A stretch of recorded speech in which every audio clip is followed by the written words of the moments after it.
Well, Shani Rhys James is another artist who is unmistakable when you see her work, and an artist who I find does that thing that I love most in all art, in fact, music, literature, visual arts, but particularly in the visual arts. She's simultaneously very serious and and hilarious.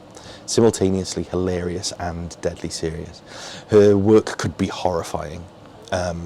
Those glaring faces coming out at you from the cameras, often self-portraits. But her work is also hilarious and always has an interesting message about familiar relationships, about love, but just so striking. And the reds and the blues and the purples, you know, all of those great glaring, powerful, propulsive colour schemes she uses.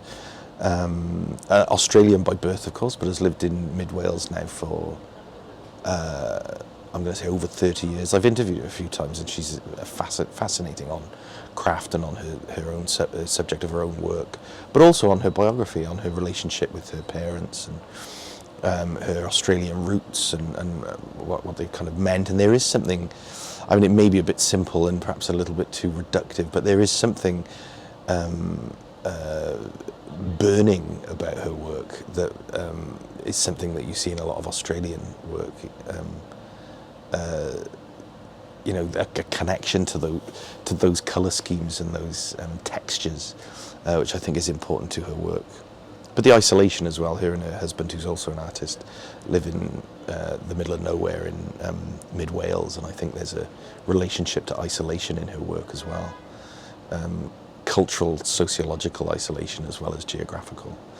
But yeah, another extremely world-renowned artist, but extremely singular and stylistically identifiable. Shani Rhys James, a great artist.